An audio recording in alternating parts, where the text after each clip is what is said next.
Hi guys, welcome to Subhash Movie Reviews YouTube review channel. Here is the non-spoiler review of the film King Jack Queen Telugu dubbed movie review and rating Amazon Prime వీడియోలో stream అవుతుంది. Already నేను Kavin and Nayanthara నటించిన ఈ movie and toxic Irumudi incidents ఇంకా చాలా reviews ఇచ్చాను.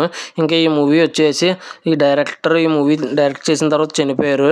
ఆ తర్వాత థియేటర్స్లో వచ్చి ఇప్పుడు ఓటీటీలో వచ్చిన తర్వాత చూస్తే ప్రైమ్ వీడియోలో నాకు ఎలా అనిపించింది అనే విషయంలోకి వెళ్ళేలోపు నా కంటెంట్ నచ్చితే లైక్ షేర్ సబ్స్క్రైబ్ చేసి పక్కన ఉన్న గంట సింబల్ క్లిక్ చేసి నా ఛానల్ సపోర్ట్ చేయగలరు.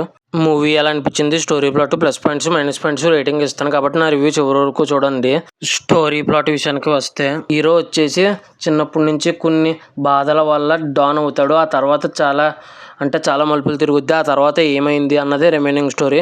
ఇంకా ఓవరాల్గా ఈ మూవీ చూసిన తర్వాత నాకు ఎలా అనిపించింది అనే విషయానికి కనుక వస్తే, ఎలా ఉండకూడదు, చెడ్డవాడి కింద ఉంటే జీవితం సర్వనాశనం అయిపోద్ది అన్న పాయింట్ని చాలా బాగా చూపించారు. నాకైతే మూవీ చాలా బాగా నచ్చింది cinema. Plus points minus points rating గురించి సింపుల్గా మాట్లాడుకుందాం. ప్లస్ పాయింట్స్ విషయానికి కనుక వస్తే దీక్షిత్ శెట్టి అనే యాక్టర్ చాలా అద్భుతంగా చేశారు యాక్టింగ్. శశి వదిల అని హీరో ఫ్రెండ్ కింద చాలా అద్భుతంగా చేశారు. ఇంకా క్లైమాక్స్ యాక్టింగ్ ఇంకా సూపర్.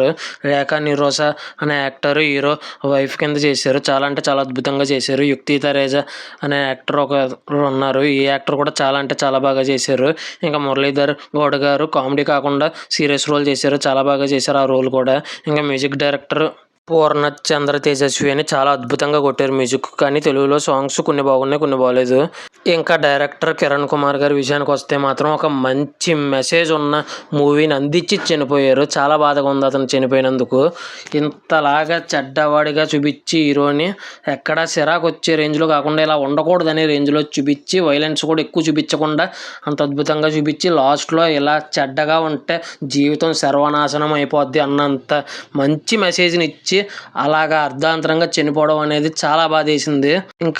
అతను ఇంకా మంచి సినిమాలు తీసేవాడేమో, ఇంతకంటే మంచి సినిమాలు. ఈ కాజల్ జాకీ క్వీన్ అనే ఈ సినిమాని రొటీన్ స్టోరీ అయినా కూడా డైరెక్షన్ అండ్ స్క్రీన్ ప్లే చాలా బాగా చేశారు. అందుకే నాకు ఈ సినిమా చాలా బాగా నచ్చింది. మైనస్ పాయింట్స్ విషయానికి కనుక వస్తే ఫస్ట్ నుంచి లాస్ట్ వరకు స్లోగా ఉంటుంది కానీ ఎక్కడా బోర్ కొట్టలేదు. ఫస్ట్ నుంచి లాస్ట్ వరకు రొటీన్ స్టోరీ కానీ ఎగ్జిక్యూషన్ అనేది స్క్రీన్ ప్లే డైరెక్షన్ ఎక్కడా బోర్ కొట్టలేదు. ఇంకా ఫైనల్గా నేను ఇవ్వబోయే రేటింగ్ వచ్చేసి 5కి 5 రేటింగ్ అయితే ఇస్తాను. నాకు అంత బాగా నచ్చింది. ఇది నా ఒపీనియన్ మాత్రమే. ఇంక ఈ మూవీ ఎంతమంది థియేటర్లో చూశారు, ఎంతమంది ఓటీటీలో చూసుంటే మీకు ఎలా అనిపించింది, మీరు ఎంత రేటింగ్ ఇస్తారనేది కింద కామెంట్ చేయండి. Thanks for watching. జై హింద్. Signing off. బై.